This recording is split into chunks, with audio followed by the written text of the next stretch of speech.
Hey guys, we're back. It is Jukebox Junkies, which I feel like we haven't really been calling ourselves the last couple podcasts because they've been so kind of informal.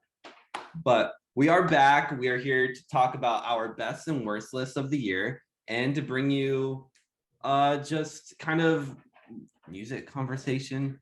I should have wrote that whole thing down. We used to do so good. I was listening to our old podcast. We were so good about our intros, and now we're just like, let's go. Hey, we're gonna talk.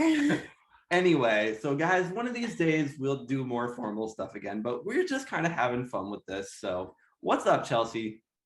Oh, just been chilling.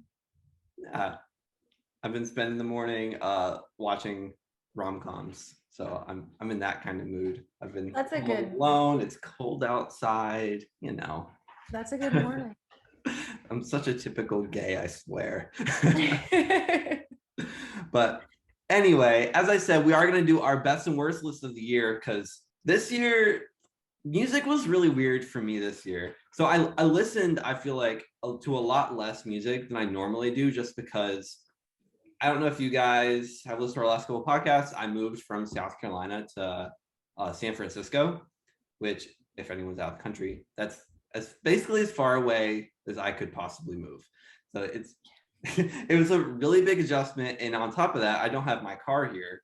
And so if I'm driving somewhere, normally I'm being driven, I'm like taking an Uber or Charlie's dropping me off. And so a lot of times when I would listen to music in the car, I wasn't really doing that. It was more just whatever anyone else was listening to. So I feel like I didn't listen to music as much, which one is good because I didn't get as much, I didn't get tired of songs as quickly. Like I can still listen to something like Good For You or Kiss Me More and not be tired of it, which is probably not the case for most people. But also it's just, I almost feel like a little more uninformed this year as I have like in past years. But so I don't know if that's a good thing or a bad thing, but A little of both, I'd say. yeah. But so I think what we're gonna do, how we're gonna do this, we both put together a top 20 list of top 20 best and our top 20 worst songs of the year. And we're gonna kind of go through 20 through 11 really quickly because if we went through all of them in great detail, we'd be here for 5 hours. So we're gonna go through those kind of quickly and then we'll get into our top 10 lists. How's that sound? All right. So I'm gonna go ahead and pull them up. Guys, I really am sorry for how informal this is. We just kind of were like, yeah, let's do it. But anyway, so where shall we start? I think we started with worst list last year, right? I did. Okay. And I think I went first last year. So do you want to go first this year? Sure, might as well. I re-listened to them, I don't know, like a week or two ago in preparation, but I think I went first. So you can go first this year. All right. So I'll just reveal those first five and then the other five first, and we'll talk about them quickly. And then, yeah. All right. So, So Chelsea's worst list, number 20 through 16. And we've officially been canceled.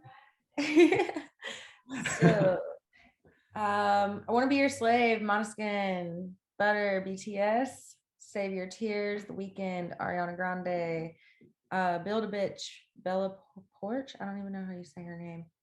Cover Me in Sunshine, Pink. So the first one that really jumped out at me as a big shocker was Cover Me in Sunshine by Pink and her daughter, Willow. I know I'm supposed to love it. I know because it's a family affair and it's so cute or whatever, but it bothers me a little bit. Really? Like what is it about that song that or got its place here? Because to me it's just like this really cute just it's kind of a nothing of a song, but it doesn't bother me. I never really listened to it on my own for fun, but I don't know. I like it. I don't know. It sounds so indie and just not. And I understand that she's making it with her kid, and so it's going to sound different, but it's just not what I expected to hear. Fair enough. And then, like I said earlier, we've been canceled. You have Butter on your list, so You've Sorry. completely the whole army is officially gonna start coming after you. That's okay. It's way down at the bottom though, if that counts. Like I didn't put it number one. Yeah, and I will say we have Butter to talk about more later, so maybe just hold that conversation for a second. For sure. Any other comments you want to make on these before we do the 15 through 11? I am kind of sad about Save Your Tears being here because I know you are, but I don't like the original. Why would I like the remix? Fair enough. And I do think the original is better than the remix. I get why they did the remix. I think it works fine for me personally, but yeah. I mean, if I had to choose between the original and the remix, the original for sure. Yeah. I second that. And then really quickly, I Want to Be Your Slave by Måneskin.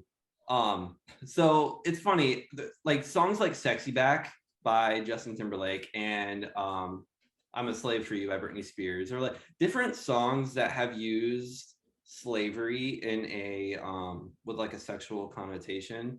I've never really liked that, and it's always kind of bothered me. I don't know if that's why you put it on your list or not, but I actually like this song. I hate that I like it, but I like it. I put it there honestly because I needed a number 20, and it's one of those songs that I'm kind of meh about. So if I'm not meh about, then I don't love it. And so it's not necessarily like the worst song of the year by any means, but I just don't really care for it.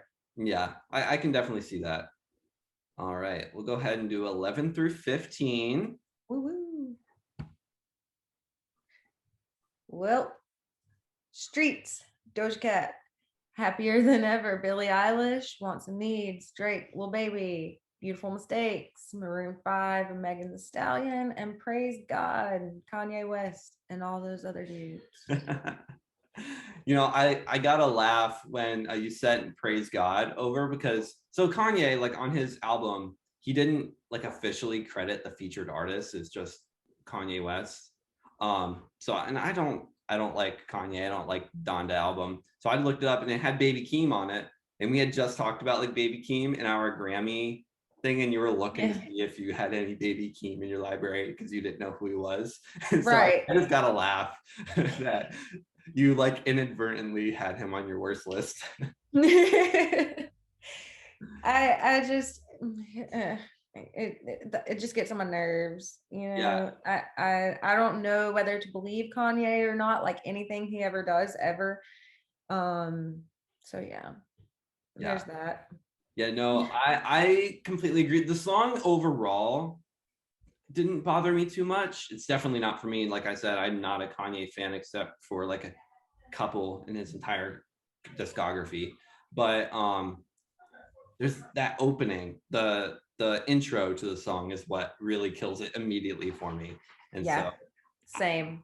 Spoiler, I don't have anything from Kanye on my worst list because I didn't even give it a chance this year. He didn't even listen. No, and we've had people in the comments. I think someone came after me for dissing Kanye in one of our last videos. I'm not gonna listen to it. If I don't like the guy, I'm not gonna listen to his music, whether I'm a Swiftie or not. That has nothing to do with it. I just don't like him. Oh, so they were saying because of the whole Beyonce's videos better. Yeah. Listen, man, that was how many years ago? Like, we have totally moved on from that. Yeah, for sure. And personally, I love Kanye. Like, I love Kanye. I just don't know whether I can trust him. That's my big thing with him. Fair enough. And then Happier Than Ever is on here. That was maybe the most shocking one on your worst list, if I remember right. Okay, and so let me explain here so people will understand everybody's on the same page. We are, our viewers are, and me and you, because to me this isn't like the worst song of 2021, but it's Billie Eilish's worst song of 2021, and so that's why it's there. Spoiler, I don't have Happier Than Ever on my best list, but it's definitely an honorable mention. I think it's the best song. I don't think I said this the other day. This is the best song on the album. It's the best song she put out this year, and I love it. I will say that when it first came out, like the first couple times I heard it, I wondered if she saw what Olivia Rodrigo was doing with like some of her stuff and was like, oh, I need this bigger rock sound, and went with this. I don't know, but that is one negative thing I thought about it. But Yeah. But I mean, Billy Bossa Nova, I Didn't Change My Number, all these other songs that I really, really enjoy so much more than that one. yeah, And that's why it's here. that's crazy to me. But hey, it is what it is. Last year, I think we didn't get mad at all, obviously, but I feel like we got like heated last year. Oh, we did for sure. Last year was tough. Yeah, and I feel like it's coming this year. I'm trying to hold in some of my grievances. Your animosity. Yeah. All right, you ready for the top 10? Sure, go ahead. All right. Working, Tate McRae, Khalid. This one also really shocked me, not because I like the song or anything, but because I know you like Tate McRae. I love Tate McRae. Yes, I do. And I was just a little disappointed by this song. It was happier, and I kind of like that, but it just, I don't know, it didn't hit here for me. What I got from it was You Broke Me First is a great song. And I think it really showed us who Tate McRae wants to be as an artist. And then that blew up. She was really bubbling under, becoming like one of the biggest new artists of the year. And then the label was like, haha, let's capitalize on this. Who can we team her up with and just get a quick radio ad? What's a immediate hit? They're like, oh, Khalid is a good artist to collaborate with. He has a lot of successful collaborations. Let's throw her with him. I think they have good musical chemistry, but it should have been a different song. This was not the song. I would love they're to super hear, cute together. Yeah, say I would love to hear a Tate McRae Khalid duet that isn't this. But Right. There's nothing to it. There's no substance, and like I don't know. Yeah. I just, especially because both of them are artists that they share such big feelings, you know, like you just expect a little more than when I'm working. And I will say, yeah. And I like with this song, I will say like Tate McRae, and I think we talked about this in our Grammy prediction video when we were talking about Best New Artist and whether we thought Tate McRae would be nominated or not. She was really blowing up, and when it's like You Broke Me First was hit #1 on pop radio, really big hit, one of the biggest hits of this year. And then I lost my train of thought. Where was I going with that? I have no idea. Oh, so like, oh yeah, I know where I was going with that. So when this song came out, when talking, I know you don't follow radio too much, but when this song came out, it was like an instant ad. It like flew up the pop charts like immediately, and that doesn't happen all the time unless it's like a really big artist, unless it's someone like Post Malone, Ariana Grande, like someone The Weeknd, someone huge on pop radio. So I was like, oh shit, she has a lot of following. A lot of people are really passionate about her. They think she's going to do really well. And then it immediately dropped off because it just wasn't connecting with people. And I think it kind of killed, I don't want to say killed her career for this year, because obviously she put out a new song called Feels Like Shit. We might talk about that later. That is, I think, is really good. I don't think her career is done by any stretch of the imagination, but I think it put up a big roadblock, and I think it was a big misstep. And I don't think it's her fault. I think it was her label's fault. So I think that's perfectly said. So I'm rooting for her, but I'm worried for her. So, all right. Any other comments before we move on to number 9? All right. Number 9. This is how I learned to say no. Emmeline. I had never heard of this song or this artist, which is super rare for me. So I listened to the song when you sent this list over the other day, and I like it. Didn't click with me too much. I don't really have any positive or negative feelings. But I remember listening to it and kind of getting into it and thinking it was groovy. So why is it here? It's a little boppy. It's there because once again, it's not my favorite by this artist. Like I listened to some more of her stuff and it's just not, to me, like it doesn't hit me here, you know? Right. And she has this song Flowers and Sex that I really like. It's super upbeat. I feel like that's probably a much better vein for her as an artist. Personally, that's my personal opinion. I don't know. Okay. You know, just because it's this, I feel like it's just supposed to be this big stadium ballad, and I don't know that it could be, you know? Yeah. I haven't listened to it enough to really have much to say on it, but I'll go check out that other song by her. Yeah. You said I Flowers and mean, Sex. and I'll send you a few more, but just Okay. like right off the top of my head, that's my favorite. So Do you think she's someone who has potential to break out in the next year or so? Is she I someone do. younger? I do. I mean, but it depends on the type of music she decides to really make, you know, Yeah. and how she's going to represent herself. And so Gotcha. we'll see. Okay. Shall we move on to number 8? Might as well. All right. My universe, Coldplay, BTS. So if you thought you were gonna get canceled for putting Butter on here, you put BTS in your top 10, you're done. People are I coming for love you. Coldplay. This isn't even about BTS. I love Coldplay, and I put them in my top 10. Yeah. It Yeah, just this one bothers surprised me. me for you. What'd you say? It just bothers me. Gotcha. Just I don't know why BTS is on this song at all. They add nothing to it. And if anything, it distracts from the main song, which is good. I love the song, but I just want a version without BTS. right. So I like the song. I listen to it a decent amount. Definitely not my favorite Coldplay song of the year. I definitely would listen to Higher Power over this. Yeah. But yeah, I can definitely understand why you would put it here. So But on the bright side, Coldplay got another number 1 song from it, which never happens for them. They've only had, I think, one back in like 08 with Viva La Vida. So there is that. All right, number 7. Leave the door open. Bruno Mars and Anderson .Paak. Yeah.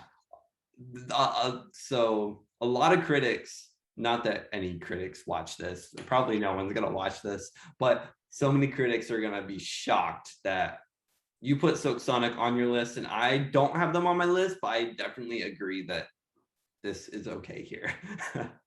Do you? Okay, good. Because I thought this was gonna be a problem. No, this is one that I like Leave the Door Open, but it was always just I never got why it was as big as it was. And now like that their album is out, especially like Smoking Out the Window is doing so well, and like Skate came out earlier this year. I thought those songs were much, much, much better than this one.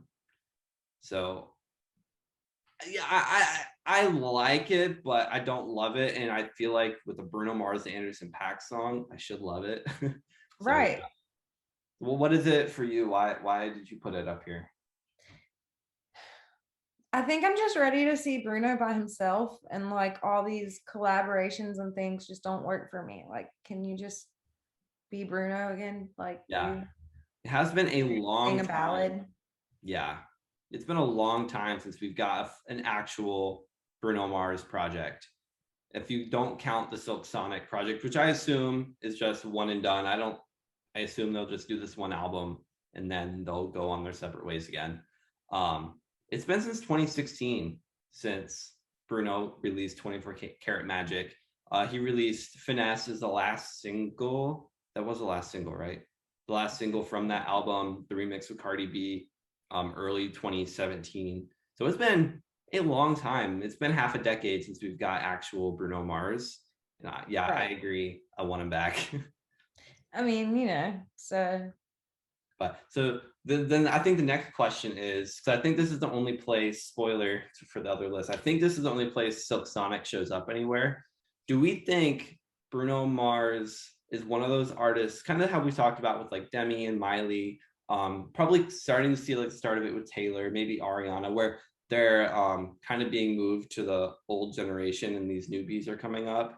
Do we think this is maybe Bruno Mars's last big hoorah as a mainstream artist, or do you think he's going to I start hope moving into not. the? Yeah, I hope not too. But like, do we think maybe he'll just start moving into the more contemporary R&B side, where he's not as mainstream top 40 as he has been? I could see it. I could see it. It would make me sad, but he's also one of the most successful artists, probably of all time at this point. Definitely one of the most notable of the last decade, last 15 years, really. So I'd be sad, but I'd be fine if he just kind of went off too. It's weird. Do you know what I mean, though? No, I know exactly what you mean. Yeah. All right. Number 6. Number 6. Mood ring. Lord. All right. No problems here. I was so excited, so excited that we were getting new Lord music, and then just none of it was good. So I just picked one. Yeah, and that is the general opinion of like basically anyone. I don't think I heard a single person. I watch a lot of like YouTube. I like YouTube videos, like talking about like music reviews and like talking to different people about music. And I don't think anyone liked this album. Maybe there were some people that had like a song or two they thought was all right, but I think for the most part, everybody disliked this. Yeah. So Just not a good look. yeah, and when you're Lord, you have do what you want. Like if this is what if this is the music she wanted to make and she was proud of this, I love that for her. But like when you're Lord, you kind of have like this expectation of a certain quality and a certain style. And okay, maybe not style. I shouldn't put it that way because I'm all for artists changing and evolving, and doing music they want to do. But this doesn't compare to anything I've ever heard from Lord. And I don't think there's a single song on Solar Power that does. And I don't know what she was thinking or the label was thinking or what Jack Antonoff was thinking. I don't know. But They were all like, it's Lord, it'll be fine, it'll sell. no. Except it did. Melodrama. It almost seemed like they wanted to try to capitalize. I keep bringing up Olivia Rodrigo, but I think because she blew up in January, and I think a lot of artists started playing catch up with her because they are like, she's setting the tone for this year. We need to. They were like, we're either going to catch up to Olivia Rodrigo or Doja Cat, and I feel like a lot of artists tried to hit those marks that they were making, and I think especially when it comes to like Lord's label, they were like, ooh, this could kind of fit into that mold. Let's do that. And it totally fell flat. But anyway, very disappointing. I don't think we'll hear from Lord for a very long time, unfortunately. Oh, I agree. All right, top 5. Don't go yet. By my homegirl, Camila Cabello. Yeah. You know, a lot of these songs, the more I thought about them on your list, I'm more sad about this song in this placement than angry, because this is, I think, her weakest single she's ever released. Right.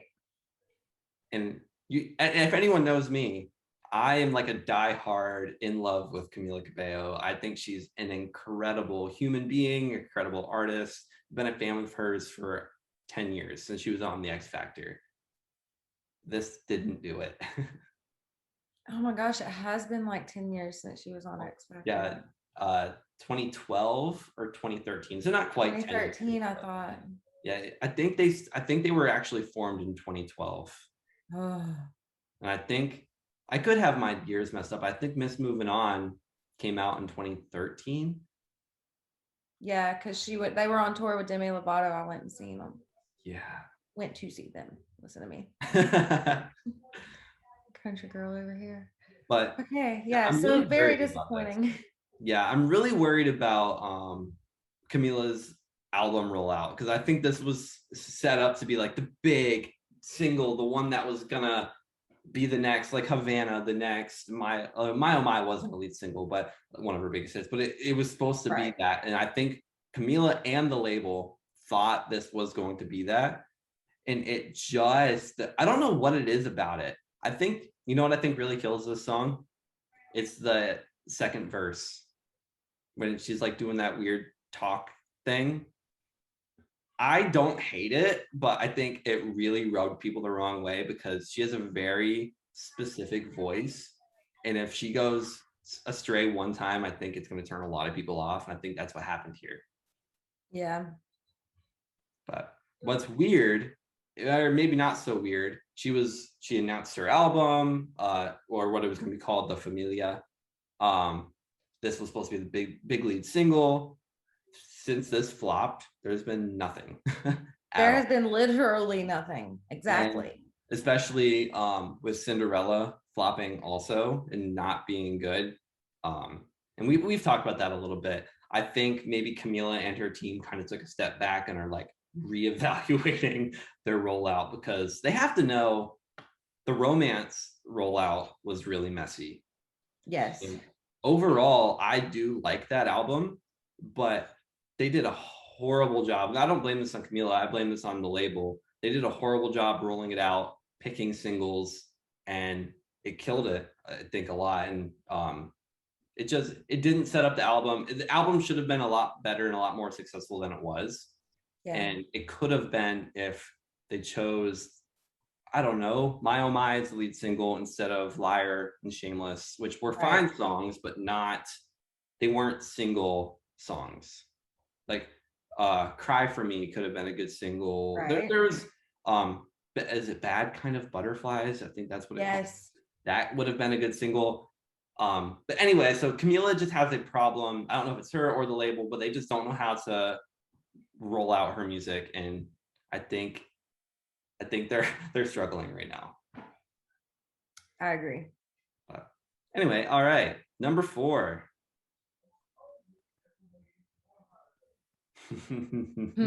Nancy Like Walker Hayes. Yep. Yeah. I mean, I feel like this is kind of self-explanatory. Do I need to really explain it? I don't think we really need to, especially because, spoiler alert, it might show up again on one of my lists, pretty high up. All I'm going to say, I worked at Applebee's for years. I don't want to listen to music and be reminded of working at Applebee's. I don't want to think about Applebee's all the time, 24/7, period. Right. I thought it was cute the first time I heard it. Okay, but by like the 15th, I was immediately like, oh, next, that's fancy, like next. Yeah. And I will say, like yesterday I was listening to the radio and this song came on and I just kind of had it on the background as I was doing other stuff. And I caught myself like singing and dancing along to it. But I literally stopped and I was like, I didn't just do that. I sang the whole song. So it's one of those really annoying songs that I genuinely can't stand it, but it is so catchy that you almost can't help it. And that's why it was so popular. But I don't know if there's anyone that would actually be like, yeah, Fancy Like is my favorite song, unless it's a little They're not going to admit it for sure. Yeah. And especially no one who likes country music likes this song. And I'm a pretty big country music fan, not the biggest one, but you'll see on my list, like I do listen to quite a bit of country music. This is such an embarrassment. It's like the most stereotypical country song you can get, but like worse. Yeah. I don't know. Did you see his performance of it at the American Music Awards? No. I felt I was so embarrassed for him. It was, and then at the end he said something about, I think it's part of his new song, like I hate to have you come, but I love to watch you leave. Something like that. And he said it like randomly. And I was like, that's the most embarrassing thing I've ever heard anyone say on stage, especially for like a middle-aged man who has like 6 or 7 kids. Like,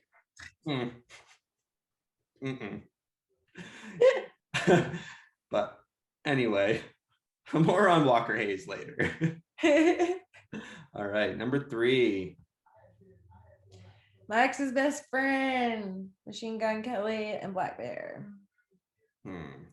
I like this song, so I'm kind of sad that it's here. I don't like Machine Gun Kelly. That I understand. I feel like Black Bear is the song, and we could have kicked him off, and then it would have been just fine. Yeah, I can see that. I mean, I like this song, so I wouldn't want that to happen. But I think Black Bear is definitely the star of this song, not quite MGK. Although I do want to say that you've had Black Bear on your list 2 years in a row, and I know how much you like him. It's collaborations though. Was it collaboration last year, or was it just him? It was Queen of Broken Hearts. Oh yeah. Well, this year Queen of Broken Hearts has actually grown on me. Oh, good. Maybe next year I might like my ex's best friend. Who knows? Maybe number 1 next year. You're right. But yeah, I don't really care one way or the other with this song. Definitely not my favorite of his this year. I really liked Forget Me Too with Halsey. I don't know if you like that song, but again, Halsey's the star of it. Machine Gun Kelly always has the problem for me of being the worst part of his songs, kind of like DJ Khaled. Yeah. So, like Bad Thing, Camila Cabello. I said yeah too quick. Not like kind of like DJ Khaled. Hold on there.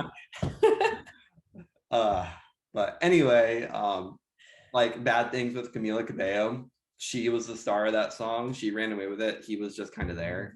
So he just kind of rides on the back of other artists, I think, sometimes. But I like him for the most part, so whatever. But I can see why you put him here. All right. Top 2. You want to talk about people coming for me? You have some explaining to do. I don't have any explaining to do. I don't like this song. Adele took like 20 years off and came back with some stale something another that could have been on 25, and I don't like it. I mean, I love this song. It's not on my best list, just because it's I don't know, I just didn't put it on there, but I adore this song, and it really makes me sad that it's here. There's a lot of kind of craziness not going on like my personal life, but like everyone around me seemed like their whole life was kind of falling apart, and I was the only like stable one. And so this song, when it came out, especially with it being about divorce, it just got me like immediately, because someone really close to me is getting divorced. Someone else who was engaged, they broke up. So I was like, oh. So I think I just related to it, maybe, and that's why I like it so much. Also, if any of you have watched any of our previous videos, you know how much I love Florence and the Machine, and she's a main competitor for them. Okay. And I don't know. I have a love-hate relationship with Adele anyways. And when she came back, I just expected so much more, just, I don't know, just not that. Yeah. Not this. And I appreciate that she's telling her story in the way that she knows how, and I get it. And I just want to say that my worst list is definitely not like these are the worst songs. These are the songs that I didn't like from this year. I had a really hard time making this list. Yeah, I think that's where like you and I might differ, because there are some songs on my worst list, especially the top like couple, maybe the top 5 or so, especially my number 1, like actually like make me mad, like make me angry. Oh. Well, my number 1 really grates my nerves. So let's go ahead and. I'm trying to remember I don't even remember what your number 1 it was. Oh, but before we move on from Adele, I did want to say, after listening to the album, it's not my favorite on the album. and the album as a whole, I think, is the weakest in her discography. So I don't know if that if that appeases. I haven't even you a little listened to bit. the album, and I believe that very fully, because you can't just did not everything changed in your life. Look, I was gonna say, did nothing change in your life? Everything changed in your life. Yeah. You know, and your music should have too, even if just a little bit. You know what I'm saying? Like Yeah. I don't know. That's fair. I do recommend My Little Love, I think is what it was called. Really good song. About it's like almost like a love song to her son. It's really, really well done. It's not something you're gonna want to listen to casually, but it's a really good song. Oh My God is really good. And Cry Your Heart Out. Those are my favorites from the album. So if you were wanting to maybe find some, like especially Oh My God, I think actually shows her progression where Easy on Me kind of doesn't. And she's actually talked about that before. That Easy on Me wasn't supposed to be the first single, but when they were getting ready to roll out another song. I don't know what it was, probably Oh My God, since that's a single now. But she decided to put this out because she didn't want it to be a shell shock if she released something super different. So I don't know if I agree with that, but that was the reasoning for it. It might not have even been a single. But anyway, all right, number one. This. Okay. Ty Verdes, is that how you say it? That's how I'm gonna say it. I think so. That's how I've been saying it, Ty Verdes. I like this song. I was really sad. I was really surprised that you disliked the song enough to put it number one, because it was always just kind of background noise for me. So I'm annoying background noise. I guess this song really does it annoys me very, very much. Very, very much. Yeah, I can see that. And my friend at work plays it at least like 4 or 5 times a day, and it just that would kill just about any song for me. So I get it. Yeah, I like this song. I think Ty Verdes is really fun. I've listened to a couple of his other songs and I like them too. Let's Go to Hell is a lot of fun. Then he has a song called Sheesh with Surfaces, who had that big song last year. That's pretty good. So maybe, I don't know. I like him, but so I was very surprised and very sad that this was your number one. I liked this song when I first found it, but then Joe found it. There you go, and that killed it immediately. Yeah, pretty much. All right, shall we go to my worst list? Get all the worst lists out of the way. Might as well. All right. So I changed some things around last minute. I took one song off and shifted some around. So, but I probably didn't take off the one you think I took off. And I didn't take off the one you're hoping I took off. So, all right. Bottom 5. All right. Number 20, we have my favorite human being in the world with the worst song she's ever made, Closure. I was so surprised. One of my other favorite humans in the entire world, Ed Sheeran with Bad Habits. Number 18 is Lorde with Solar Power. Number 17 is BTS with Butter. Number 16, Black Eyed Peas, Someone I Love, Saweetie, and Lele Pons with Hit It. Yeah. I was surprised you put Hit It. I was like, dang, he likes Sweetie. What's going on? I like Saweetie's part in it. I don't think you do. You like Lele? I like Lele Pons. I don't know anything about her. I know she's super funny and she's super cute, and okay. Yeah, I've been following her since like before she even made music. So. Oh, really? Yeah. Mainly the reason this song is here is because the Black Eyed Peas are just probably my least favorite artist working in music right now. I used to love them, but I think they are just so bad now. I can't stomach a single song they've put out in the past several years. I don't know. And I don't even know what to say to you in person about having Bad Habits on your list. Like So here's why Bad Habits is on my list. I love Ed Sheeran. After Taylor Swift, he's still probably my number 2 favorite artist. I don't listen to him as much as I used to, but I love Ed Sheeran, like to death. He's one of my absolute favorite humans in the world. Um, Bad Habits. The first time I heard it, the only thing I could think of was one, why does his voice sound like that? And two, what a cash grab. To me, Bad Habits, I wanted to put it like at number one, but I couldn't do that. And it's catchy, so I do listen to it. I don't hate the song, but it sounds like when they were mixing it, they chipmunked his vocals, they pitch shifted it up in the like in the verses, and it doesn't even sound like him.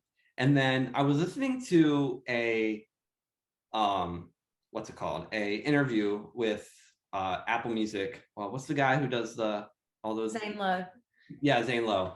And Ed Sheeran talked about how the album was done, but he always gets like he always waits a few months before he like actually hands it in, because he always gets like his biggest hits last minute. Like he said, Shape of You was last minute, and I don't remember. I think he said Sing might have been last minute, but some of his biggest hits were always like last minute. So he's like, I'm going to wait, something's going to come along.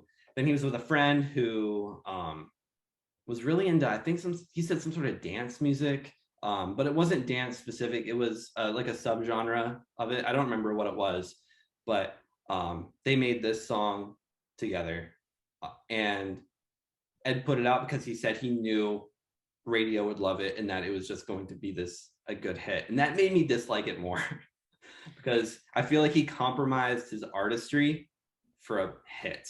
And yes, Taylor Swift has done that too, and she has songs that like Shake It Off that I like that song, but now that the past like 2 years I've really deep dived into her discography, that's one of my worst or my least favorite songs of hers.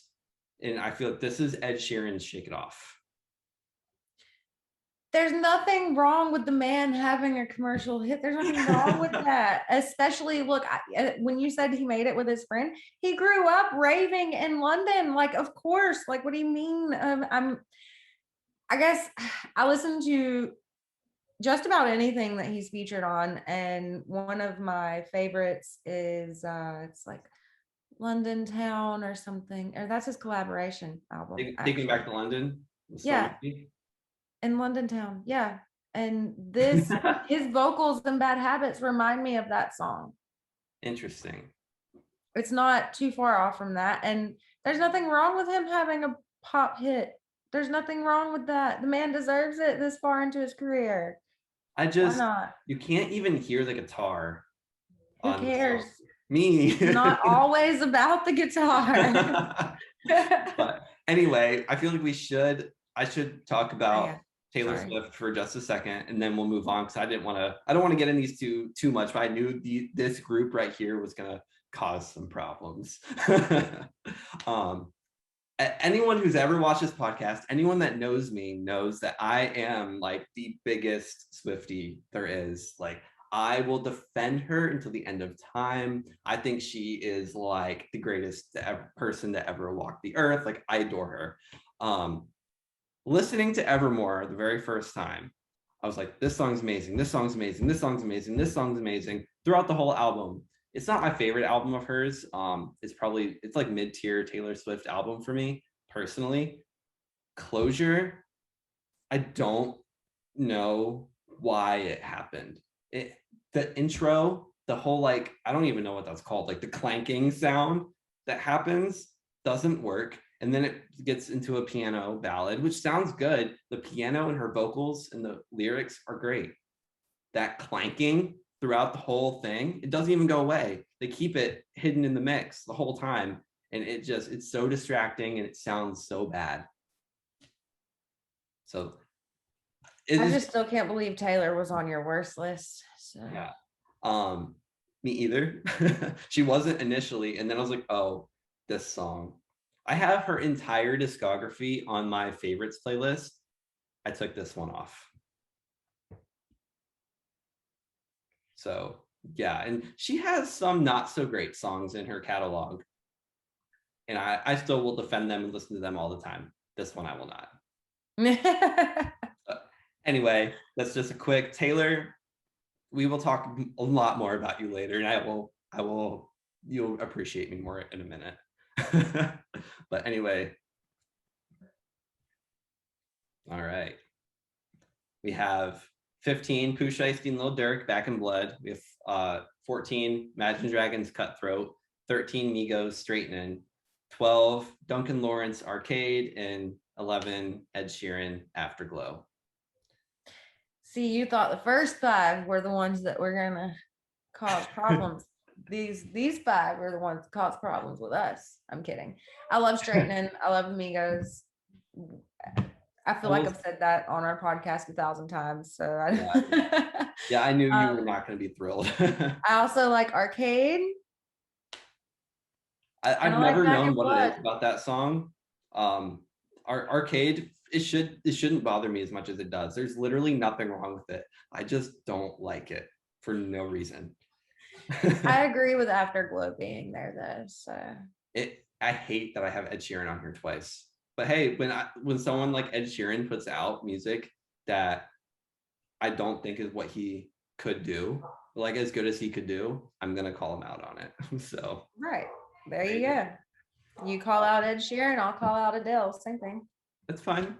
Perfect. But and then the only one I want to mention real quick, Cutthroat by Imagine Dragons. I appreciate them trying to be like an actual rock band again. I appreciate it with this song. No, it is one of the worst vocal performances I've ever heard. So just want to throw that out there. Sorry, Dan Reynolds, you're a great person. This song, not it. Thank you. Next. All right, number 10. We have Shouse Love Tonight, but the edit version. The 8-minute, 9-minute version, I'm not gonna listen to. I guess I landed on the 8-minute version because I skipped through. I had never heard this song until I saw Dylan's list. Yeah, so I heard it on the radio on Sirius XM Hits 1. So shout out. I heard it a few months ago and I had to change the channel. I couldn't do it. But then they were playing it all the time. So eventually I just kind of let it play. And it clicked one day how bad the vocals were. The chorus is kind of catchy. The chorus is fine, but their vocals and the verses, it's one of the worst sounding things I've ever heard. But I agree. I didn't care for it very much. Yeah, and it's still like when you get on I get on the all access charts for the radio and like look at the top 50 that changes every day. It's still like hovering around on the bottom. And I'm like, what station is playing this? I don't know if Hits 1 is playing it right now or not. And I don't know if that's keeping it there. But I'm like, who likes this? I don't get it. And that's only my number 10.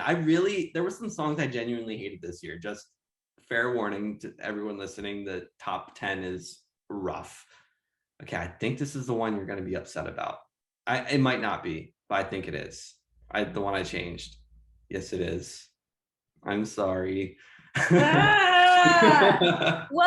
It's because I reminded you of it. Jeez, good job.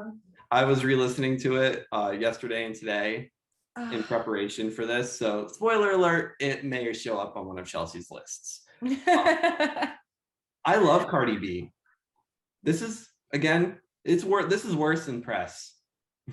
It's a mixtape. It's a mixtape vibe, and I love it.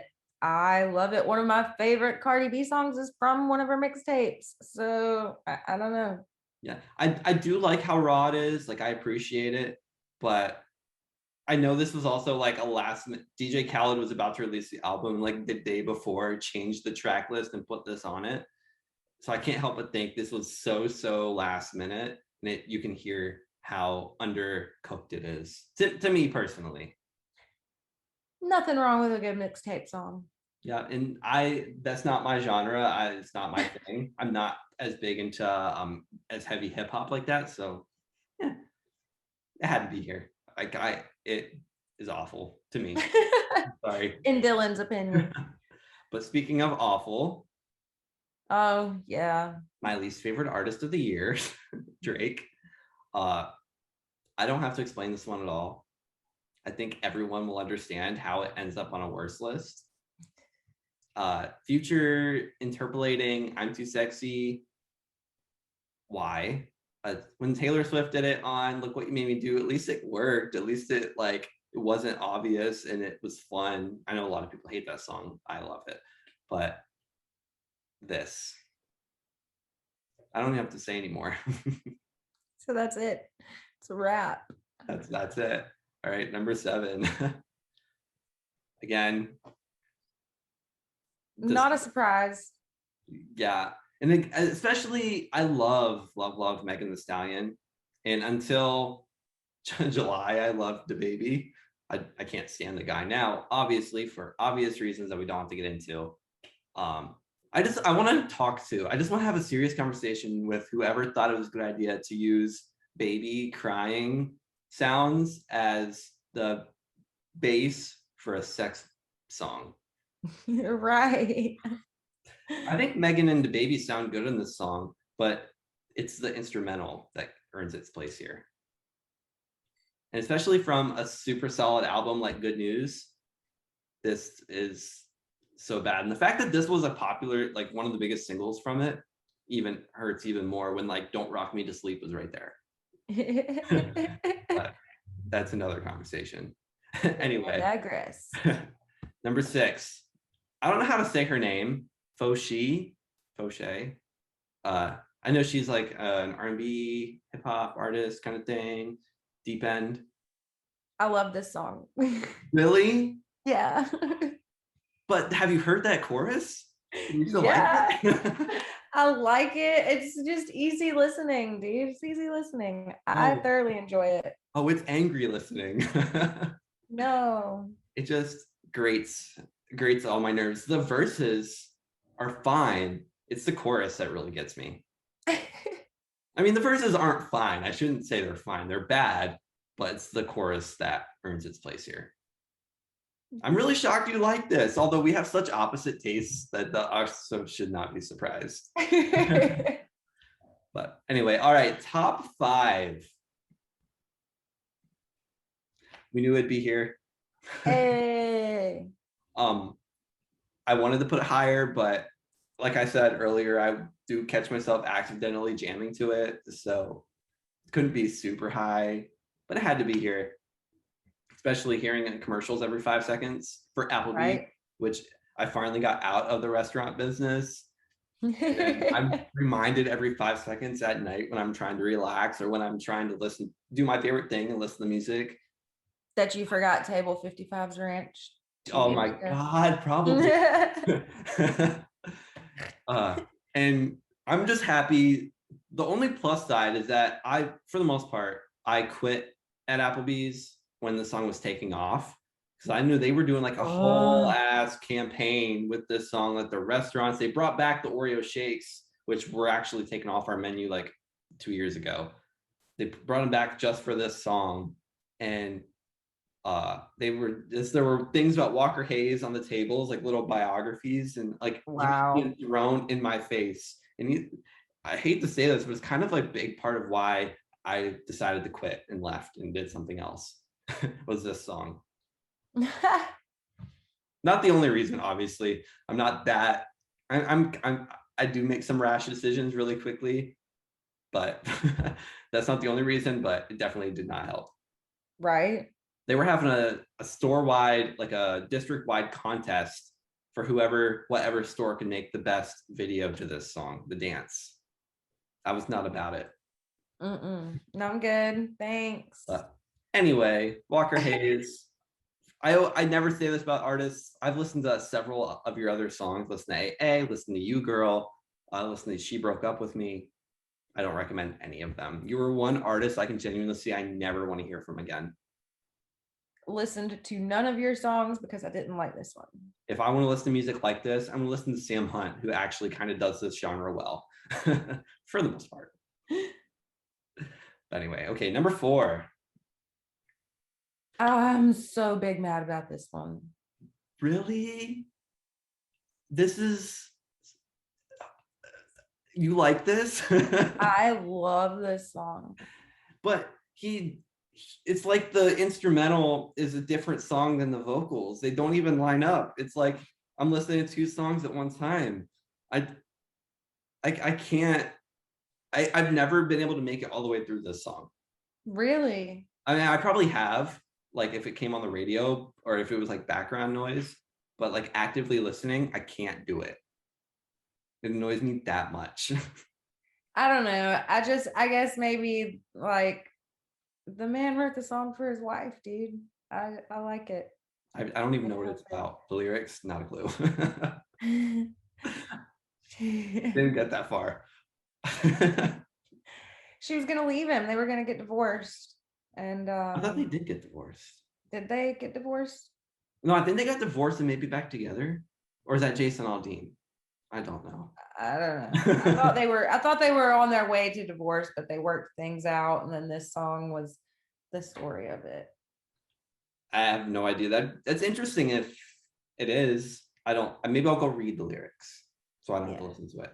But one thing that bothers me the most about this song is it came out, I think in March. It came out like in the early part of the year. It came out with Cutthroat on, it was like both of them came out at the same time. Obviously not a great listening experience because they both ended up here. But then after this, they released a song called Rex, which I thought was really good. And I listened to like a good amount of alternative radio. And I was hearing Wrecked a lot. And I don't love it, but I liked it. Like I thought it was a good Imagine Dragons song. And then that song's climbing on alternative radio. And then pop radio is like, oh wait, let's actually push this Follow You song from 6 months ago that wouldn't work. Let's try it now and leave Wrecked behind. So top 40 radio never even got Wrecked, and now they're pushing Follow You. And a year later, after I thought I finally escaped it, it's on the pop charts and it's in the top 40. And I'm so upset. Because it's a good song.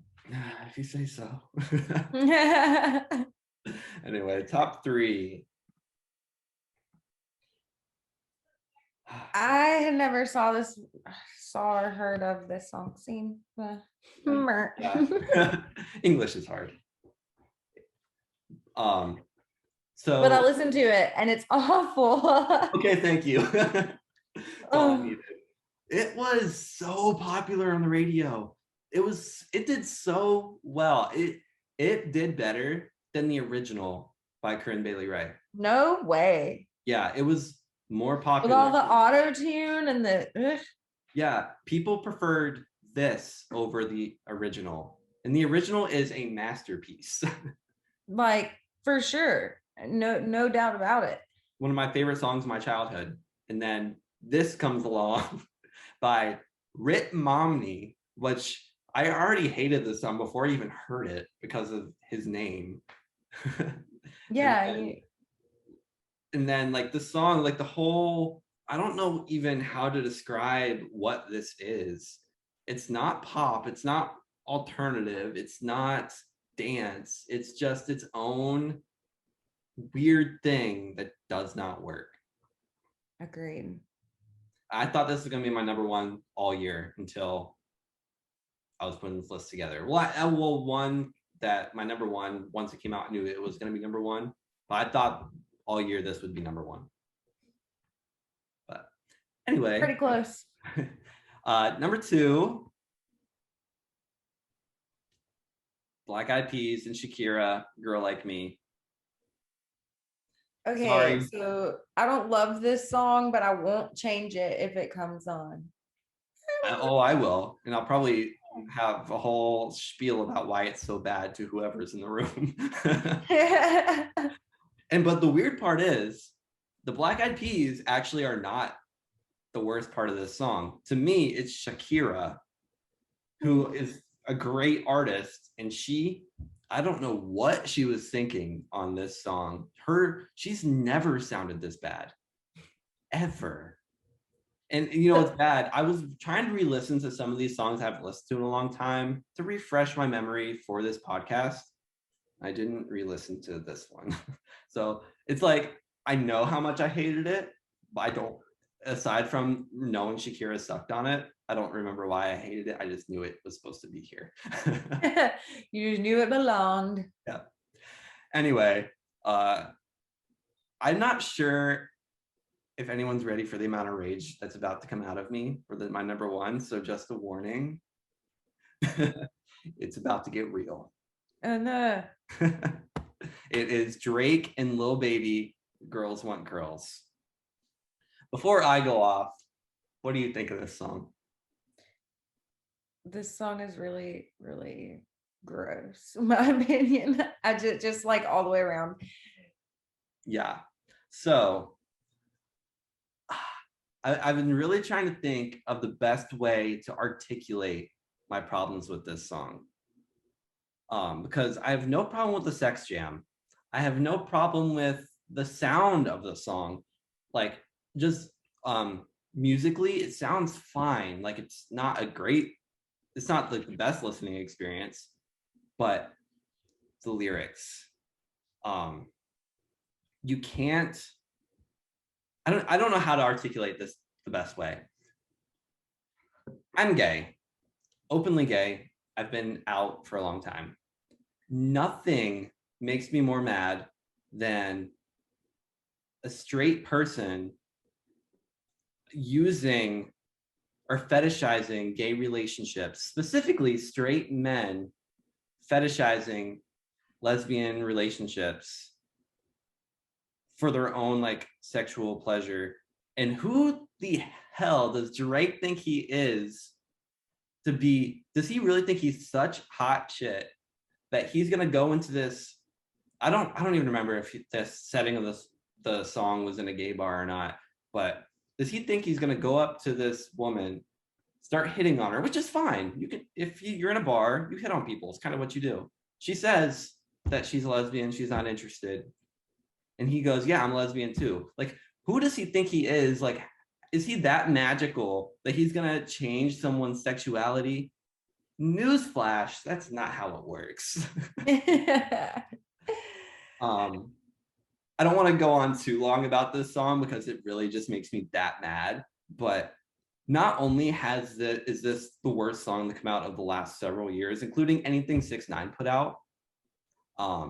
This is really tainting my entire relationship with Drake, who I've always liked. And I'm having a hard time even going back to songs I really like of his and enjoying them because of this single song. Right. Well, Drake's always been very controversial, and we've talked about Drake before. He's Jimmy in the wheelchair to me. Yeah. That just showed my age, and that's fine. But he's Jimmy in the wheelchair to me. And like, I don't take you seriously anyways, because you used to write bad raps on a TV show. Yeah. Do I like a few of his songs? Yeah. Do I like this one? Absolutely not. It's very offensive, and I agree. It's not something that you can just go. You can't talk about things like that. You don't know. You know what I'm saying? I don't know. And especially like, I'm very like, all my best friends are lesbians. Like I have a couple, like it's bad. Pretty much, I mean, I shouldn't say bad. Everyone in my life for the most part is gay. All my friends are gay. It's just it's just who I've surrounded myself with because that's where I feel comfortable. And it's just the people I get along with because we all have like shared trauma in a way. You're probably one of the only straight people I actually really get along with. Aside from like certain family members. But I sent this song to my best friend Brianna when it came out, and I asked what her opinion was, so I wasn't just, because I was like, maybe I'm overreacting, maybe I'm not understanding it. Let me send it to her. She was probably more mad than I am right now because it's just so we've got to move on. We got to get to the best list because I can't with this song. And I will say, I think Lil Baby only jumped on it because it was a Drake feature. And if you get offered a Drake feature, even if you are Lil Baby, you're going to do it. Right. And so am I upset with Lil Baby being on the song? Yes. Has it tainted my relationship with Lil Baby? No, I'm not a huge fan of his anyway. So it's fine. But Drake is the one on this song. Anyway, okay, let's go to some stuff we actually enjoy. Let's be positive So let's go to your best list. Let's All do right. it. Number 20 through 16. Oh, I gotta change the color. There we go. Boom. And Pop Drake. Star, which could have easily gone at my number one. And I know this was a 2020 release, but the album came out in 2021. So here it is again. Feel Like Shit, Tate McRae, Your Power, Billie Eilish, Brutal, Olivia Rodrigo, and Girl from Rio, Anita. So I assumed when you sent me this list that the version of Girl from Rio you wanted was the original, not the Baby remix. Yeah. All right. I assume so. That's why I didn't ask you. I figured you would have put him if you wanted him there. But I was like, nah, we don't need the Baby on the best list if we can help it. We don't need the Baby at all. Anita's perfect right by herself. Yeah. Well, we might as well talk about Anita since I have already kind of brought her up. I love this song. It's not on my list, not in my honorable mentions, but every time I heard this song, I really liked it, and I was always bopping to it. I think we've talked about this before. I think the only reason this song didn't get more popular was because the version they decided to really push in the United States was the remix with DaBaby, and it was taking off when that whole debate everything happened with him that I don't want to get into because I'm already upset enough right now. And I think Anita is primed to have a really big hit the next year. So we'll see. I'm really excited to see where she goes. And I know that makes you really happy because we've been talking about Anita since before she was anyone in the United States. Right. So, so yeah, I'm super excited to see too. I was hoping that this was going to be it for her. And it wasn't, but it's okay. Yeah. I'm still going to listen to anything she puts out. So yeah. And Faking It with Saweetie is still climbing. I hear it on the radio quite a bit. So that could be it. I don't really think it is. It doesn't scream big hit to me, but you never know. It's getting her name out there. She's getting more recognition. And that's what it is. And it's so hard for artists that are from outside the United States to really break in here. It's so hard. She needs, and I kind of hate to say this, but maybe she needs like a DaBaby, or, oh my God, a DaBaby, not what I meant to say, a Bad Bunny feature, or like a J Balvin, or like someone who's done well in the United States to really push her. Right. She's worked with J Balvin before. Oh, has she? But it's more like a pop vibe, but like super pop. Like I don't know, maybe even like almost R&B. Okay. Called Downtown. Anyways, good song. So I could see them working together again. We never know. That'd be cool. And then I love Brutal by Olivia Rodrigo. That was on my list. I will say that it's not on mine only because we did, and I don't think we said this at all, we did do 2 artists limit on our lists because that way it wasn't all clogged with like one artist. Brutal would have been on mine if I could do more than 2 Olivia Rodrigo songs. Yeah, I think honestly Brutal is almost my favorite song off the album. Yeah, I will say, even though it's not on my list, it might be the one I went back to the most. Yeah. Well, actually, I guess that's a lie because it wasn't in my top 5 of my Spotify Wrapped, and there were 3 Olivia songs. But I listened to it a lot, and what I loved about it is before the album came out, no one knew that Olivia Rodrigo was kind of like a rocker. Like no one. No, I had no idea. And so like the song starts like, and it's the opener to the album, and it has like that slow like start for a second. And you're like, okay, this sounds about right, and then it just goes. No. I remember I paused it for a second. I was standing in my bathroom and I paused it. I was like, what the fuck is this? And I had to restart it. I was like, I was not ready. And I think that was everyone's reaction because no one knew this was coming, because Good For You, I don't even think was out yet at that point. No. I think Good For You came out with the album. Yeah. So anyway, great song.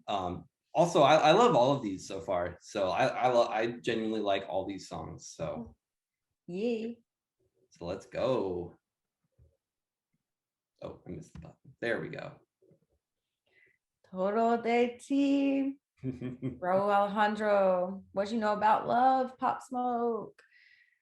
Have Mercy by Chloe. Industry Baby. Lil Nas X. Jack Harlow. And You Broke Me First. Tate McRae. Yeah, another good group. I will say, I do not like I Have Mercy by Chloe. Oh, Lord have mercy. I love it. I love the beat. I think honestly, I saw her perform it at, was it Billboards, no, VMAs, wherever, in the pink. She was wearing pink, and Beyonce got really mad about it. And I loved the performance. I loved it. It was great. I thought it was super fun. You know why I think I don't like this song is it I really like Chloe and Halle like as a duo. I think their album last year was really good. I thought Do It was a fantastic song, and Have Mercy is so different from what I was expecting, and it sounds very early 2010s to me. So to me it feels just outdated, and I can't get into it.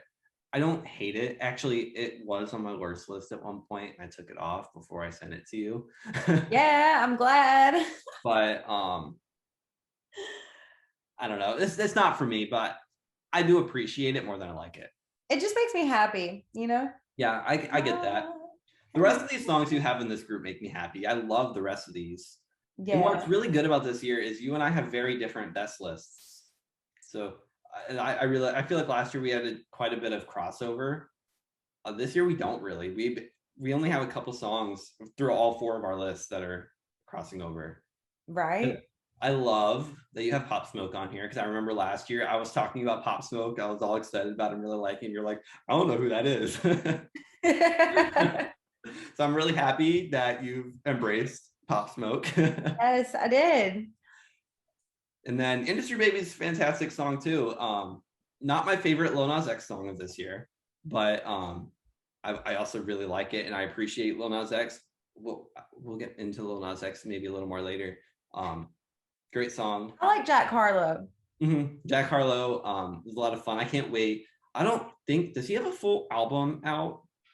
I don't think so. I feel like even though like he's had like 2 big hits now with Industry Baby and What's Poppin', I feel like we still haven't really got to know and really meet Jack Harlow. I'm really excited for him. I mean, I like him. So he's got a cool vibe. I think he's gonna be fun. Yeah, he's like if Post Malone was like actually a rapper, that's what Jack Harlow is like. He's like filling that Post Malone void in a weird way. And then Todo de Ti, Raul Alejandro. I love that song. I'm super happy it's here. I almost put it on my best list. It's just one that just barely missed. So yeah, great song. All right, top 10. We've already talked about Tate McRae. I figured we don't need to bring it up again, but great song. Totally fine. All right. Choker, 21 Pilots. I love this song so much, and in retrospect, I probably should have put it higher on the list. It's a good song. It's not one of my favorites from Scale of the Nicey, but definitely a good one. I have no qualms. People gave that album such shit, and I thought it was a good album. They did.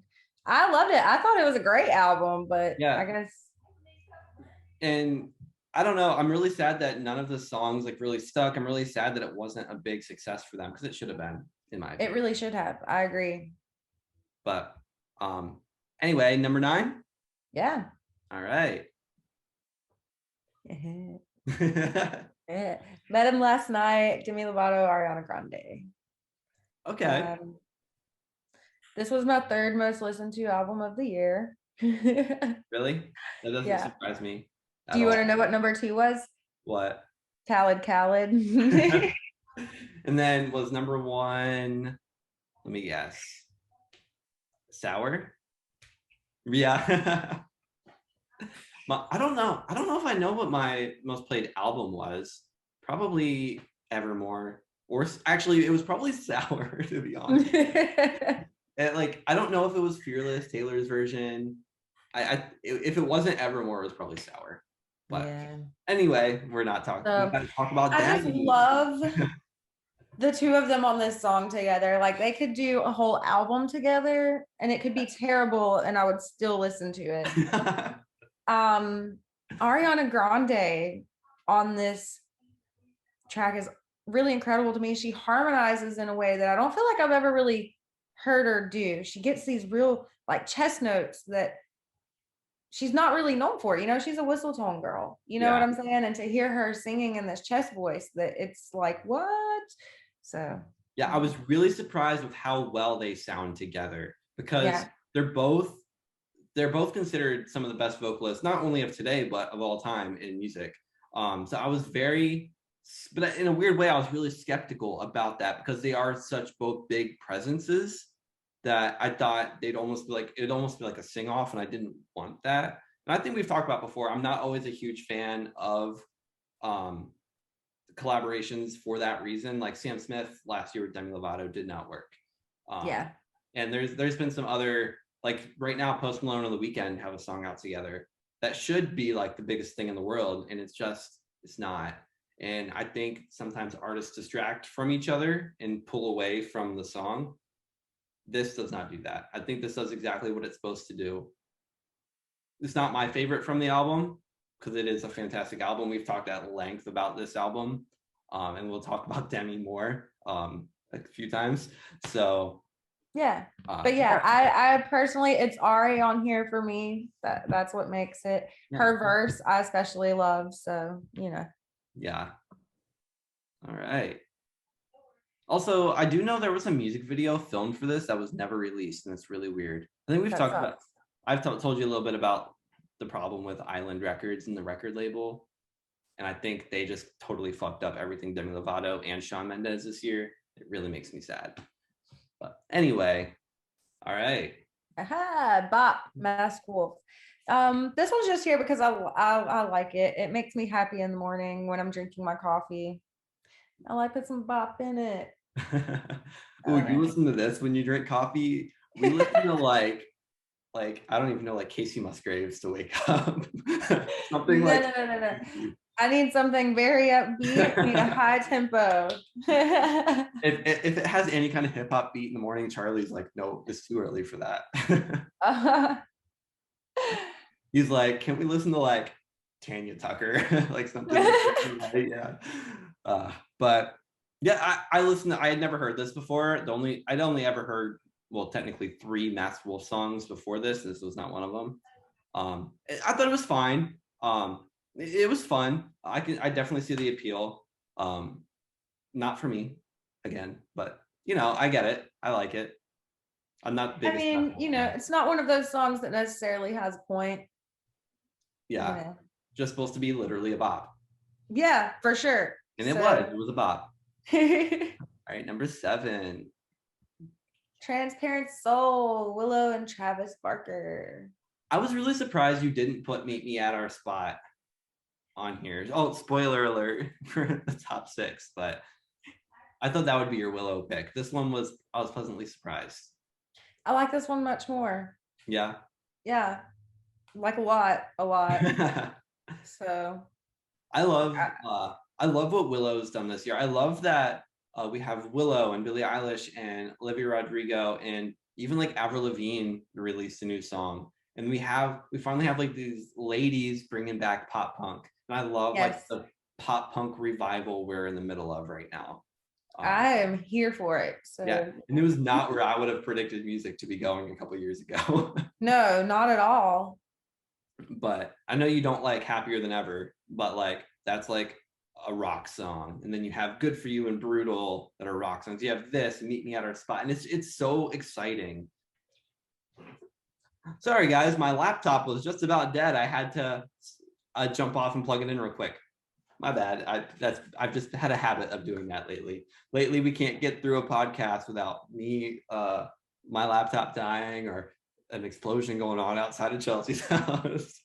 Life. But yeah. Anyway, if you would have told me Willow Smith was gonna be kind of like the start of a pop punk revival, I would have told you were crazy. That was not on my 2021 bingo card at all. but I'm so excited for it. Same. But all right, number 6. Hey, see, I told you guys, I reminded him of this song. I love this song. This is another on the way to work, drinking my coffee song. We have very different ideas about how to wake up in the morning. If I'm gonna be hearing this song, it better be like late at night while I'm in the club, a little tipsy. Yeah, I gotta go make big paper. I don't have time to be sad Fair enough. or mellow. Let me put that. I don't have time to be sad or mellow. Yeah. My job's extremely fast paced, and like I have to put myself into a fast paced mindset, or it just. See, and I think that's where maybe you and I differ, because these sad songs, and you guys will see I have lots of slow, sad songs, a lot of melancholy on my list, and I love that. And that calms me down. But this just stresses me out. I don't like this song, obviously, but we don't have to stick on it because we've already talked about it. But good for you. All right. And this one. Bad Habits, Ed Sheeran. I love this song. I feel like I put it on Facebook that I was listening to this song on repeat, and you were like, not me.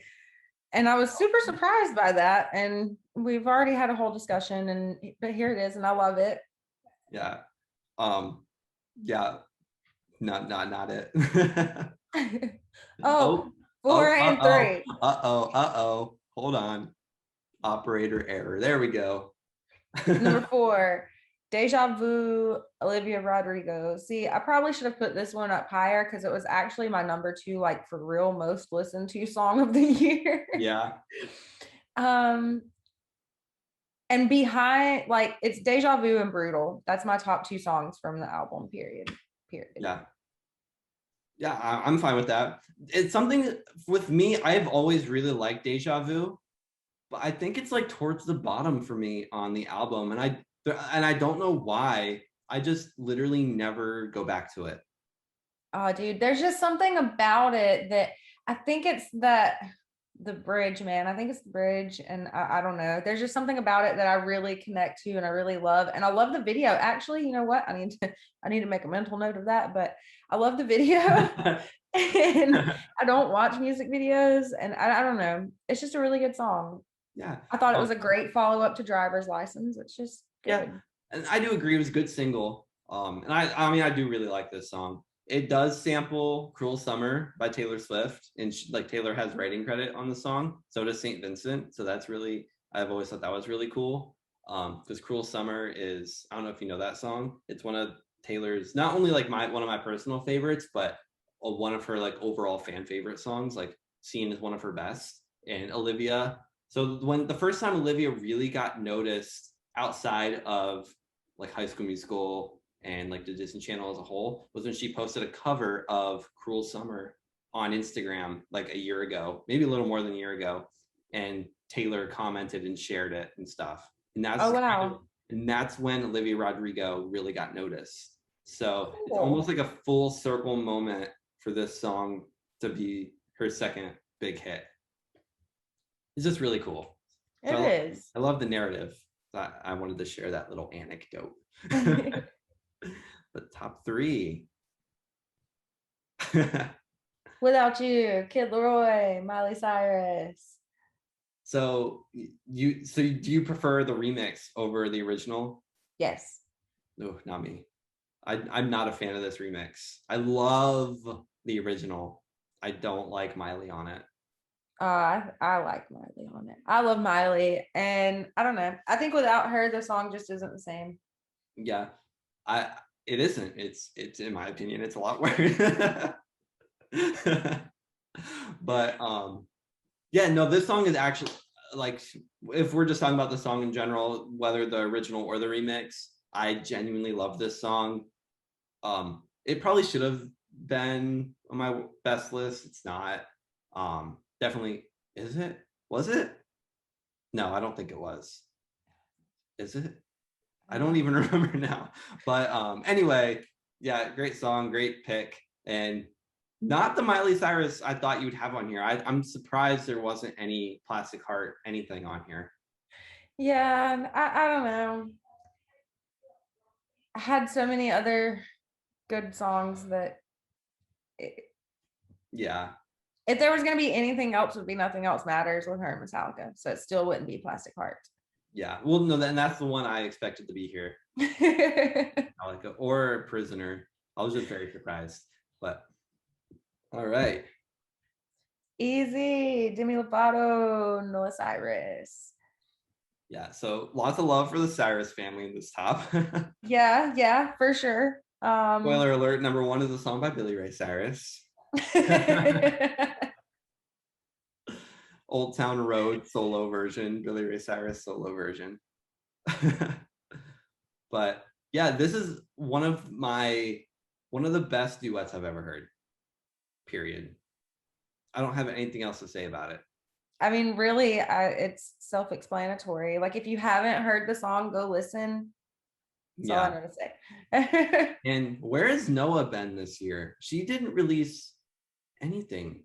You know, I haven't even really seen her on Instagram. Yeah, I don't know. I mean, I'm sure she's been on there, but I wonder if that means she's just making good music, because she was nominated for a Grammy last year, nominated for Best New Artist, didn't win. I don't think anyone really expected her to win, but I wonder if she's like, oh, people are really taking me seriously, because I feel like a lot of people didn't take her seriously, and so maybe now she's really focused and she took time off to make something really great. I don't know. That's what I'm hoping, because this amazing. If anyone hasn't listened to Dancing with the Devil, The Art of Starting Over, go listen to it in order, like in the original track listing. It is not only a fantastic, it's not only like filled with fantastic songs, but it tells such a heartbreakingly beautiful story.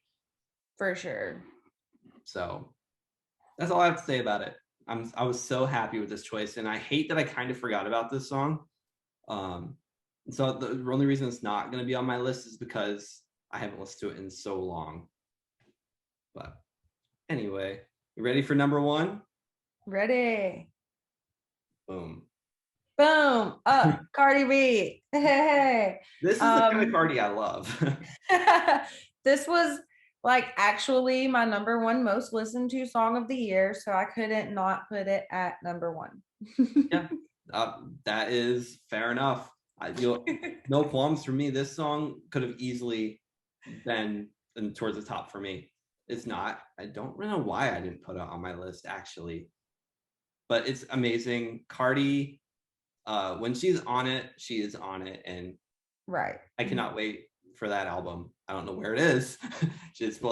WAP was supposed to be the lead single from it, and then this was supposed to be the second single, and the album still hasn't come out. But she was a little busy having a baby, so I guess it's fine. Right.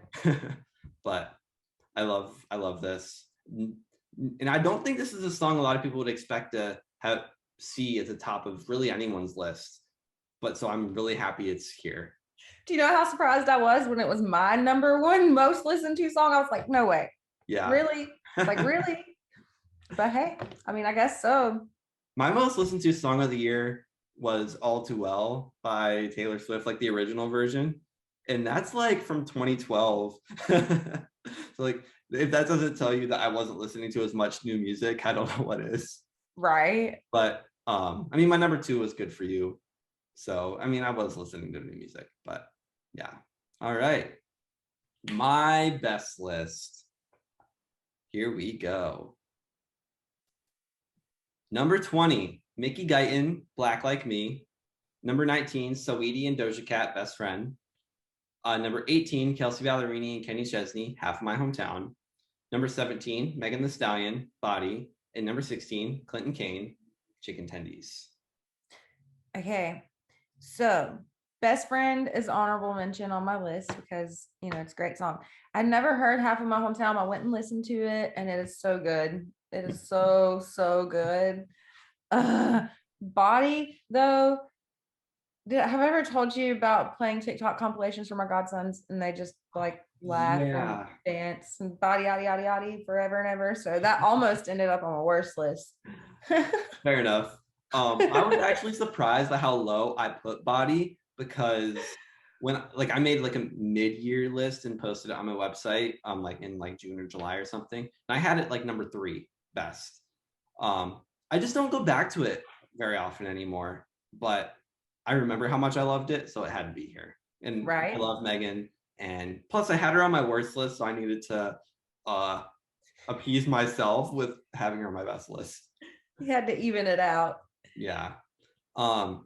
Did you know Black Like Me before this? So I discovered this song by the Grammys last year because it was nominated for Best Country Song or Best Country Solo Performance or something at the Grammys. I was kind of curious, and I'd seen a lot of buzz about Mickey Guyton. This song, did you go and listen to it? Yes. It's so beautiful, and especially like I'll listen to it, and even though like it's about like race, about being a Black person struggling and not being able to get the same things a white person does, when I listen to it, I kind of change it to when I sing it even is Gay Like Me, and it really resonated in it. I don't know, it's such a good song, and Mickey Guyton is fantastic. I listened to her album and I'm in love. I love her. One of my new favorites. I'll have to go listen to her album. It's really good. All American. It's a great song. And then there was another one too I really liked. I don't remember, but it's really good. And then Clinton Kane, Chicken Tendies, Beautiful Love Song. Or no, he has 2 songs that came out this year that were both very similar that I loved. I get them confused. This was not the love song. I think this was the breakup song. Anyway, it's a great do. All right. The obligatory Alec Benjamin song. So good though. It is. So we have number 15, Alec Benjamin, Older. 14 is Demi Lovato, Dancing with the Devil. 13 is Ed Sheeran, Shivers. So I redeem myself with Ed. Number 12 is Lil Nas X, That's What I Want. And number 11, Casey Musgraves, Justified. The thing about That's What I Want is I can never remember the name of it. And so I'm going to listen to it again. I'm typing it in and I'm like, oh, it's that song. It's so much fun. I'm really sad that it's not doing as well as like Montero Industry Baby did, because I think it is the most fun I've heard Lil Nas X having in a while. Right. Like it sounds, and I like the lyrics. It has a good message about especially in the gay community.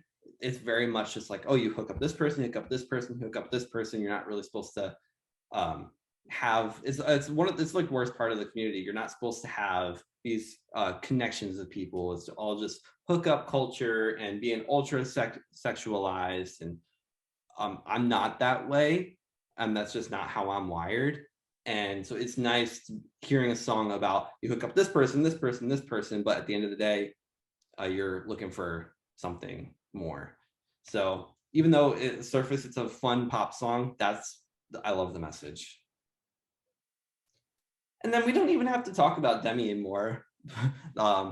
Dancing with the Devil, out of everything on the album, is the one that resonated the most. And especially after watching the music video. The music video is probably what got it here. It's fantastic. I love that song. I will say, I love this whole lineup. Yeah. This was such a hard list for me to make this year. Harder than last year, because I think last year I really knew what my top was going to be, and I think I had some songs on there that even like I don't really go back to as much anymore. This year there was a lot of songs that just I thought were fantastic. So it was where I thought there was a lot of bad music. There was also so much good music this year, and this list, I think a lot of these songs that are on the screen right now could have been in my top 5 last year. Right. So Casey Musgraves had an amazing year. It seems like no one likes that album Starcross. I love it. I think it's fantastic. This is my favorite song off of it. I could have put Camera Roll or Hookup Scene. Only one that on it I don't like is Good Wife. It's whatever. But yeah, the rest of these, fantastic. All right, my number 10, The Kid Laroi and Justin Bieber, Stay. So as much shit as I've talked about Justin Bieber on this podcast, there you go. He actually had a fantastic year, in my opinion. I love Dylan's Spotify too. He had a fantastic year in Dylan's Spotify. Yeah, he was my third most played artist, guys. And if you watched this same podcast a year ago when we did our best and worst lists, I accidentally put 3 Justin Bieber songs on my worst list, and I just couldn't say enough negative stuff about him last year. Yep. The only negative thing I have to say about Justin Bieber this year is I wish the Martin Luther King Jr. stuff was left off the album. Everything else I really enjoyed, and I listened to the album more times than I'd like to admit. And even though obviously this isn't a song from Justice, I don't think I have a song from Justice on here. Several songs are like honorable mentions, like Ghost and Hold On and Anyone, and even Peaches, which I got really tired of, but now that I don't hear it as much, yeah, he had a great year. Same. So anyway, so there's my redemption. All right, number 9. Oh, and The Kid Laroi is fantastic. We already kind of talked about him, but yeah. All right, Troye Sivan, Casey Musgraves, and Mark Ronson, Easy. So we had Easy on Me, we had Easy by Demi, now we have Easy by Troye Sivan. Yeah. This is, the more I thought about it, I almost moved this to like top like 2 or 3. It's a very good song. Yeah, and this was the first time Casey Musgraves really did something like super poppy. Yeah. If you guys don't know, I love Casey Musgraves. She's one of my favorite artists. And so was Troye Sivan. I mean, I'm not as diehard with Troye Sivan, but I always really like everything he does. He's such a underrated artist. They both are. And so this song is just so, I don't even know where to start. Right. It is. I just listened to it for the first time today, and it's so good. Just so good. Like, that's all I know to say. It's a good song. Oh my God. It wasn't a hit. So if you guys haven't heard it, go listen to it. Out of all of these, that's probably my most recommended song that wasn't a hit. So do it. You won't regret it. Your ears will thank you later. It's such an enjoyable experience. Number 8, Lil Nas X, Sun Goes Down. And it's all about lyrics here for this one. When I first made this list, I just had this as an honorable mention. I had Montero on here as my second one, my second Lil Nas X song. And the more I thought about it, and then like I was just re-listening to the song, it came on, and I was like, I forgot how much I love this song. It's the first time, and really the only time, we've really heard Lil Nas X open up in a song, really.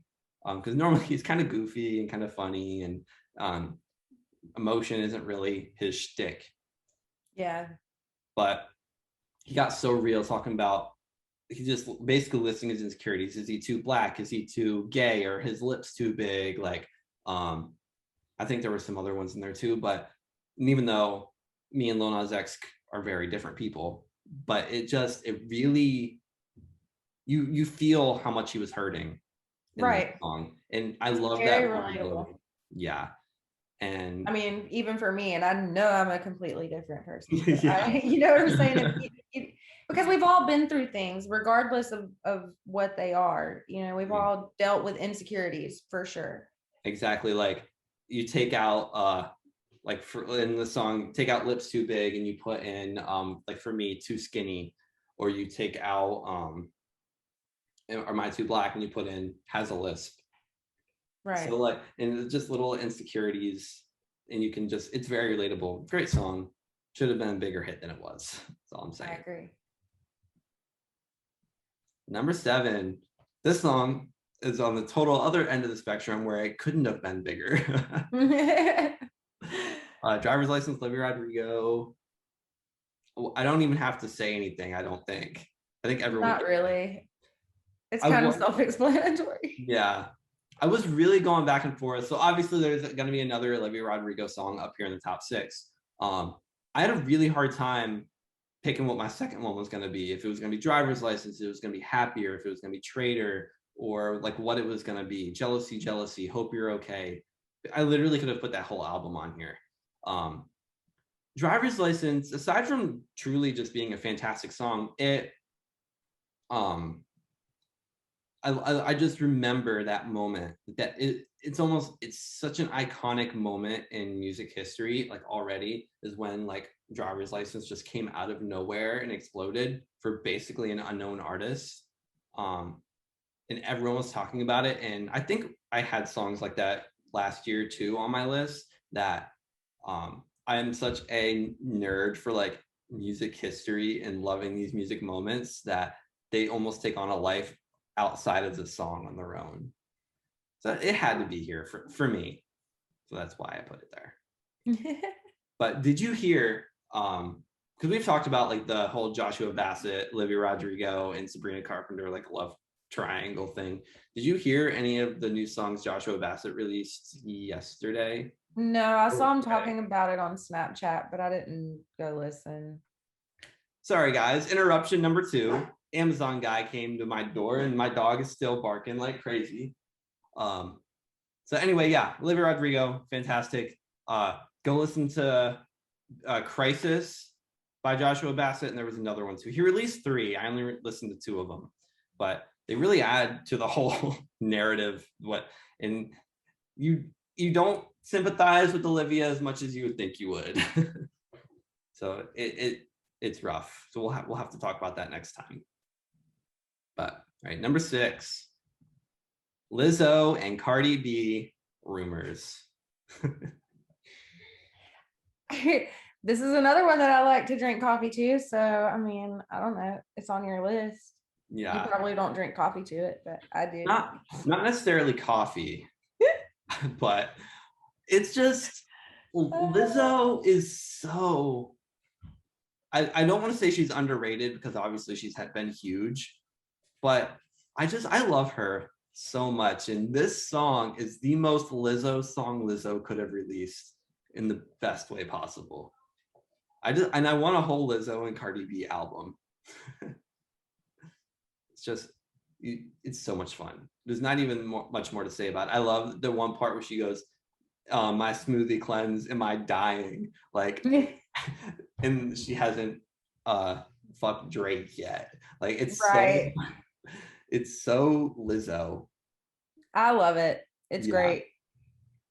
And then Cardi does the damn thing on here too. Yes, always.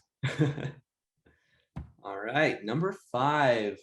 A song and an artist that I thought we were going to be talking about a lot more than we have been on this podcast.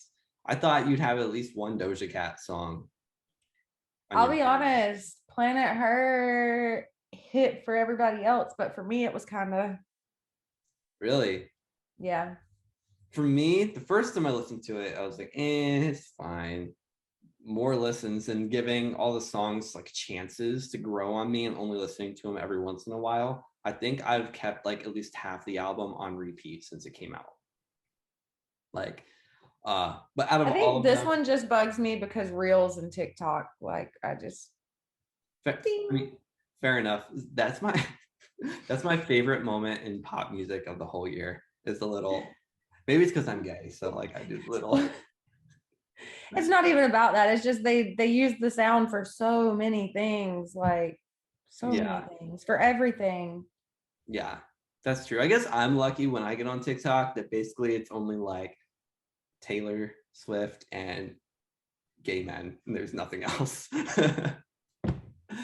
But yeah, I can't get enough of this song. Literally, still every time I hear it, I like it more and more and more. And I love that SZA had such a big hit because I love SZA. Good Days almost made this list.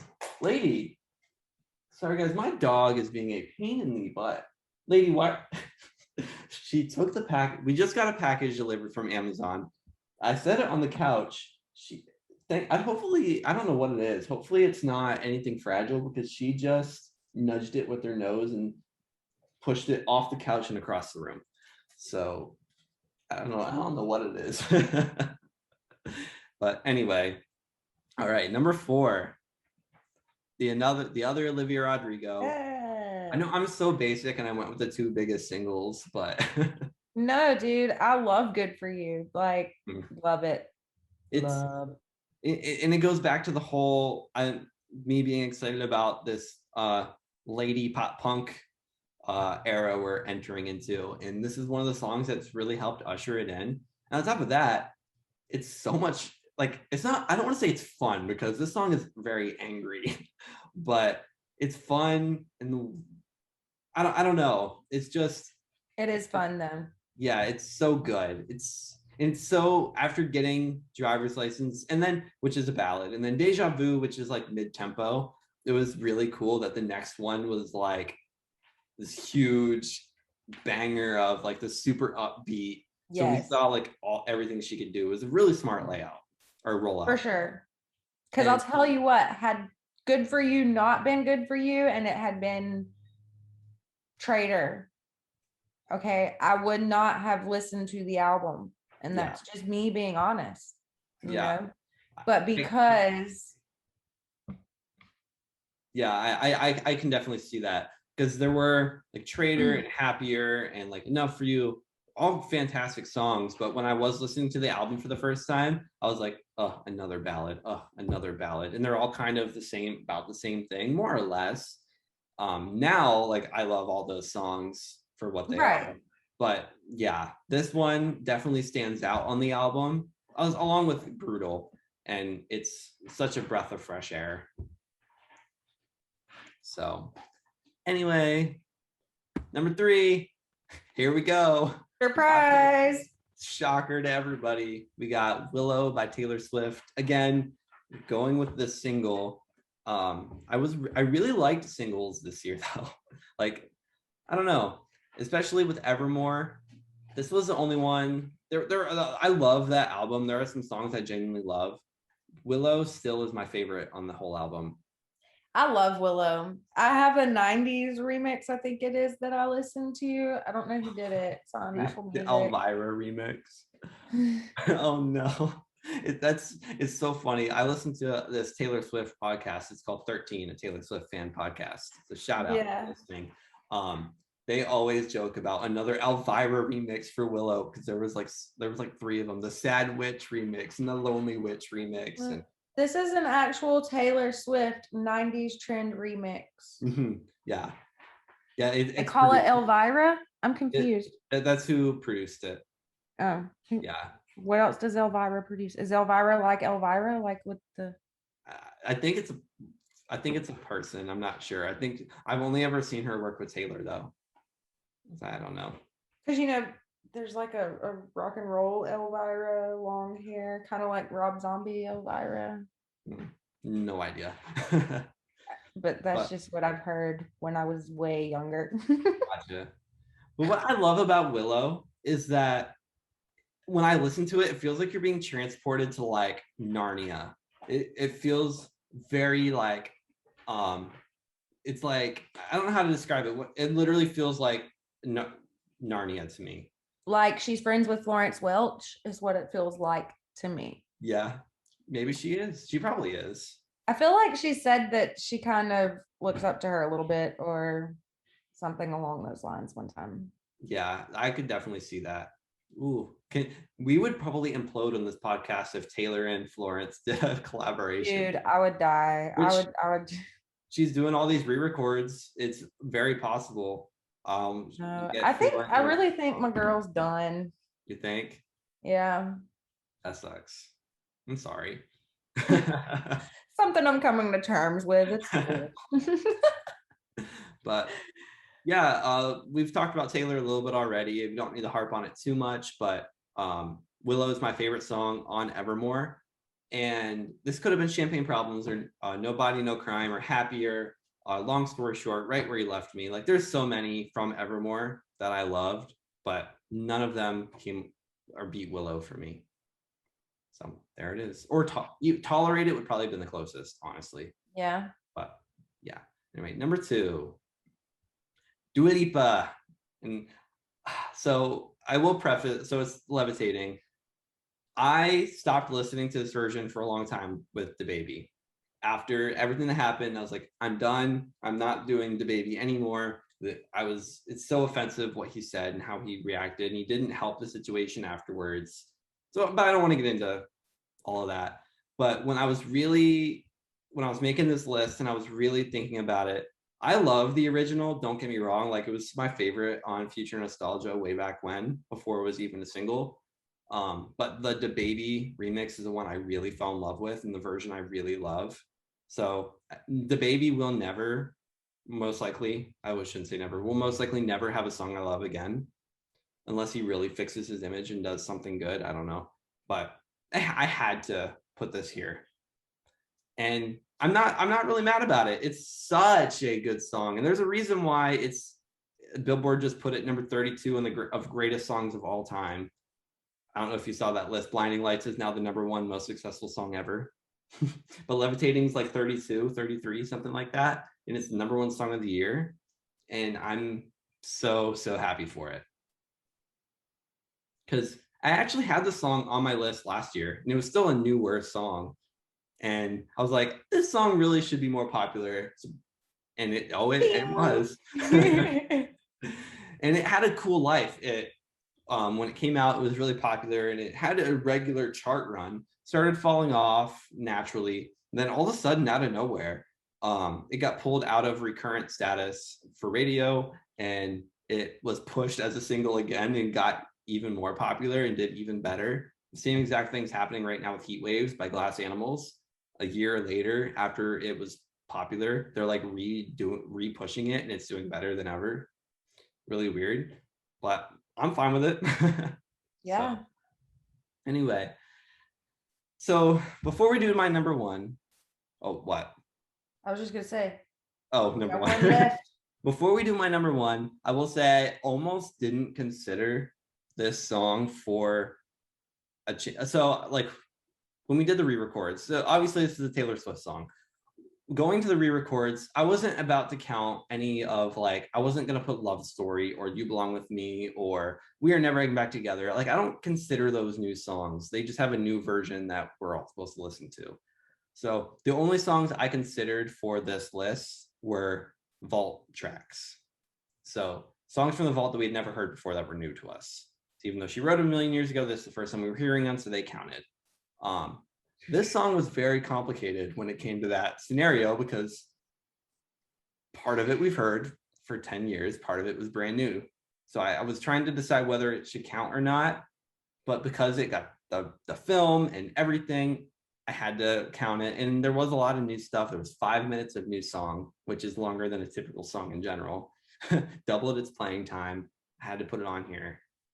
All Too Well, 10-minute version, Taylor's version, Taylor Swift. I had never listened to All Too Well, the regular version or the 10-minute version, until it came out, and I like the 10-minute version better. Yeah. It tells the full story. Exactly.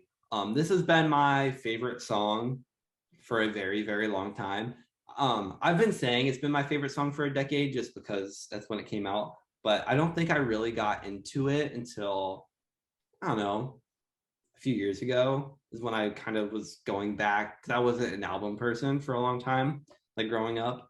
But now I've gone back and really checked out older albums, and especially I've really gotten to know the rest of Taylor's discography the last few years. That's when All Too Well I was like, oh, there's a reason why everyone talks about this song. It's been my it's my all-time favorite song. Was already my all-time favorite song before she even announced that this version was coming out, and it did not disappoint. It is, I don't know if any song will ever be as good as this, in my opinion. It's my favorite song that's ever come out, literally ever. I'm not saying that sarcastically. I actually mean it. It's my all-time favorite song. There's definitely songs that are just as good, and there will be songs that are as good. But I mean, it's good for Taylor. You know what I'm saying? It's good for her right now where she is in her career. Yeah. Because she's having to she's gonna have to rebrand, rethink. She can't just keep, because she's getting older. We all are, you know what I'm saying? So the same old thing just isn't gonna work anymore. And she's proved that she can do whatever the heck she wants to with this and with Evermore and Folklore and Yeah. sorry. And like I don't even know really what else to say about this song. I could go on for forever. Right. It needs its own podcast. I guess Exactly. we could do a deep dive into it like we did Demi's album. Oh my God, can we please? Can we please do that? I gotta watch the short film. Oh yes, watch the short film. Do it. But it was so exciting for me that a song that I've loved for so long that like Taylor Swift fans, like diehard fans, like everyone agrees this is like her best song. Even Rolling Stone, they did like a stat, like their staff put together the greatest song, 500 greatest songs of all time list. This was number 60 something. I think it's like 68, 69, something like that. The original, because that was before the re-record came out.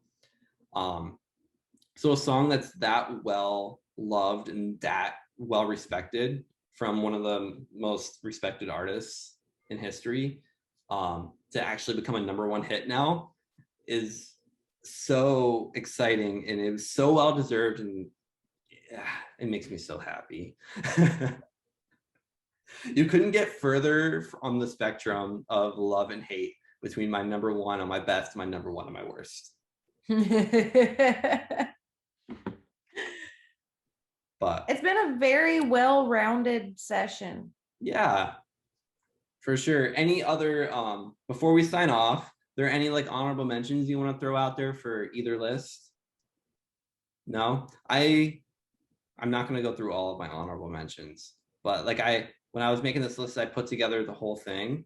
So like those were like, I won't go over them, I won't say them, but you guys can kind of look. These would be like the next few. I might have missed some, but these would be kind of the songs that made my number 21 through 50. Yeah, still using the 2 song per artist rule. These would be the songs that came next. So there is a DJ Khaled song on there for you. You're welcome. Hey. And Khaled. I have Millennium on there, and I think you're a Millennium fan, right? Yeah. I am. So I didn't put any dance music really. I don't think at all. No, I was really surprised. Like I knew basically everything on both your lists, which last year I did not. Right. Well, they're just, I guess this year, because you got to understand, for people watching, I graduated from my bachelor's and then I started my master's literally like 2 months later. So it's been tough. We've both had crazy years, that's for sure. Right. We both graduated together. Yeah. And then you started your master's. I moved all the way across the country. Right. We had to have time to get things in a routine and get our lives back together. Exactly. And then I did have a couple worst list honorable mentions. There we go. Those would be the songs that came next on my worst list. So sorry, there's also DJ Khaled there. But and I love every chance I get. Keep going. No, thank you. And Summer of Love and Wild Side and Money, all 3 at one point were on my list. Wild Side was the one that I took off to put Big Paper on there. But I don't necessarily hate Summer of Love or Wild Side. They were just super disappointing to me. Yeah. So I hated putting Shawn Mendes and Normani on my worst list, but hey, you got to do it sometimes. Sometimes. Anyway, any departing words? No, just that these are my personal opinions. Yes. And I know some of these songs aren't from 2021 technically, but they made it through 2021 with me, and here we are. Yeah. So go check out any of these songs that you haven't heard of that are on our best lists. Obviously, don't go anywhere near any of the songs on our worst lists. Right. Especially Fancy Like, no one needs that in their life. No one needs Butter. I think those are the only 2 crossover songs for both of our worst lists. Don't worry about it. Don't listen to Lorde. You don't need to. But yeah, Demi, go listen to Taylor, Olivia. Go give Anita a try if you haven't listened to her. Yes. Troye Sivan, like Kelsey Ballerini, go do it. You won't regret it. Anyway, all right, we have some big announcements coming very soon. We have a very exciting show that we're in the middle of planning. We don't know exactly how it's going to work yet, but we are working on it diligently. We actually had a meeting about it like a couple of days ago to start figuring it out. So that'll hopefully come the next few weeks, couple weeks. We also will most likely have some more Walking Dead content coming out. There's some sort of big announcement coming out tonight. It's not about Rick Grimes, which is really sad. But apparently it's something really good. They said it's been a long time coming and that we're not going to be disappointed. So I don't know what that could mean. I don't know if that is Michonne. I don't know if that's something totally different. Something with fear. I really have no idea, but there's a surprise guest on Talking Dead tonight. I'm assuming that's going to be whoever it's about. If it could be Denai Guerrera. Madison. Oh my God, I didn't even think about that. It could be Kim Dickens. Oh my God. So I'm sure whatever it is, probably sometime this week, we'll jump on and talk about it. And if you haven't looked at any of our other Walking Dead podcasts, we just do a podcast a week or so, but we switch from music to Walking Dead because those are two things we love. Check them out. And yeah, I think that's all I wanted to say. Cool. All right. Until next time. Until next time, guys. Bye. Bye.